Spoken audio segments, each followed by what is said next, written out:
談松韻的白月光戲外，資本博弈背後的殘酷真相。跨年夜的舞台燈光亮起，譚松韻一襲白裙站在聚光燈正中央，鏡頭推進，氛圍拉滿，檀木齊刷刷飄過白月光初戀，趕內於最後的淨土。那一刻，它被包裝成一個幾乎不沾塵埃的符號，一個可以被反覆消費的情緒出口。但諷刺的是，就在這場價值千萬的舞台秀背後，它原本被視為職業轉型關鍵一役的金融掃黑劇狂流，卻正陷入資本博弈的泥潭。項目停滯，預算分歧，資方互相掣肘，劇組士氣肉眼可見的下滑。台前是童話，幕後是算賬，這種撕裂感，恰恰是當下娛樂工業最真實的寫照。所謂白月光，從來不是演員自然生長出來的氣質，而是一套極其成熟的工業模板。它安全、穩定、可複製，最重要的是好賣。大眾敘事裡，譚松韻是典型的逆襲模板，非濃顏，非頂級資源出道，從配角一步步熬到一線，用作品說話，用演技站穩腳跟。但如果你真信這是個人奮鬥戰勝一切，那只能說你太適合被娛樂圈當韭菜。在資本視角裡，逆襲不是勵志故事，而是數據曲線。譚松韻的價值在於它的穩定性，觀眾緣穩，負面新聞少，片酬相對可控，播出風險低。他不是那種一步爆一步撲的高波動選手，而是長期保持在安全區內的低風險資產。這也是為什麼他可以被允許在《蘭香如故》裡挑戰更複雜、更鋒利的角色，但前提是失敗成本必須被嚴格控制。一旦越界，資本立刻踩剎車。你看到的譚松韻是雙面女主，一面是《蘭香如故》裡從丫鬟到主母的命運躍遷，是為老年妝忍受6-7小時3D 整模的專業付出，是被觀眾評價為穩定、扎實、可信的表演者。另一面是在逍遙這類古偶中，必須永遠維持甜妹初戀臉白月光的情緒符號。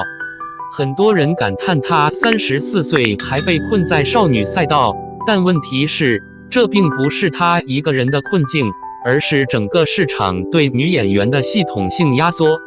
資本需要她證明我能演狠的，但更害怕她真的演狠了之後，失去那張最好變現的臉。轉型在這裡不是飛躍，而是試探；不是破局，而是圍繞安全區的小幅移動。狂流一度被視為譚松韻職業路徑中極其關鍵的一步。金融掃黑題材，現實質感強，再加上曾操刀狂飆的導演背書，從履歷上看，這幾乎是正劇轉型的標準答案。如果成功，它將徹底跳出情緒型女主的框架。可現實是，導演的爆款攻勢並不能對沖資本分歧帶來的風險。一旦預算談不攏，資方意見不統一，項目隨時可以被按下暫停鍵。在這場博弈中，演員最先被犧牲，檔期被浪費，轉型節奏被打亂，個人野心在會議室裡被輕描淡寫地劃掉。這也是娛樂圈最殘酷的地方，你再努力，也抵不過一張會議紀要。以家人之名播出時，觀眾為賀子秋哭得稀里嘩啦。有人留言說，我寧願死，都不想子秋受這種委屈。雙引號，情緒是真的，眼淚是真的，熱搜也是真的，但這些幾乎無法轉化為保護創作環境的力量，因為資本不吃共情，只認變現。一個項目能不能拍，不取決於觀眾會不會心疼，而取決於風險是否可控，回報是否可預期。所以你會看到一個極其荒謬的場景，市場願意花巨資維護一個白月光形象，卻不願意為真正需要時間、耐心和投入的現實題材多賭一把。據業內消息，譚松韻團隊已經開始接觸更現實也更冒險的項目，比如30家破產清算律師這類題材。這不是心血來潮，而是一種極其清醒的自保策略。當主流賽道開始收緊，當安全牌變成枷鎖，提前準備撤退路線，反而是對職業生命的負責。這不是躺平，也不是妥協，而是一種溫和但堅定的反抗。他很清楚，繼續被困在白月光敘事裡，短期看是體面，長期看是慢性消耗。網友的兩極評價才是真實輿論場。在相關話題下，網友的態度明顯分裂。支持者認為，她已經是同齡女演員裡最穩的了，不翻車，不塌房，本身就是實力。資本不敢賭，不是她的問題。質疑者則更尖銳，一直安全牌，怎麼可能真轉型？白月光人設吃太久，自己也有責任。市場不改，他也沒真跳出來。這兩種聲音都有其合理性，也正是這種撕裂，構成了當下女演員生存環境的真實底色。如果把譚松韻的遭遇理解成個人選擇失誤，那就太……事實上，她只是被推到前台的一個樣本。放眼內娛，30家女演員幾乎集體卡在同一道門檻上，在演少女，被潮裝們吃老本。轉型現實題材，項目少，週期長，風險高。一旦收視或口碑不及預期，責任首先落到演員頭上。資本的邏輯非常簡單，也非常冷。男性演員30家是成熟魅力，女性演員30家是風險資產。在這樣的評估體系下，譚松韻的白月光形象反而成了一種被反覆利用的保險單。不是他不想撕掉，而是市場不允許這張保單失效。業內對譚松韻有一個高度一致卻極其矛盾的評價：他讓人放心。雙引號，放心什麼？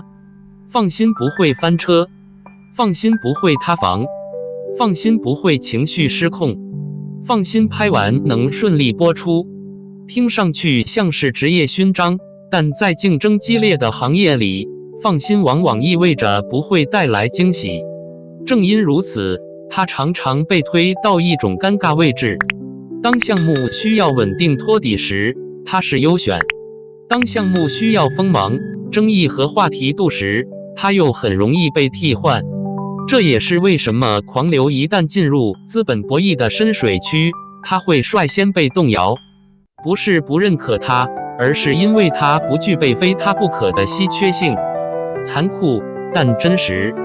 還有一個更微妙卻常被忽視的因素：觀眾。大量粉絲與路人對譚松韻形成了一種近乎本能的保護欲。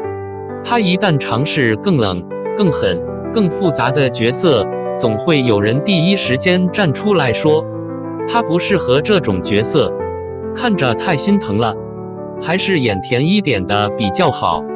這種情緒本身沒有惡意，但結果卻是觀眾在用共情反向幫資本加固白月光標籤。當市場發現維持它的原有形象反饋最穩定、風險最低，那麼轉型自然就會被無限期拖延。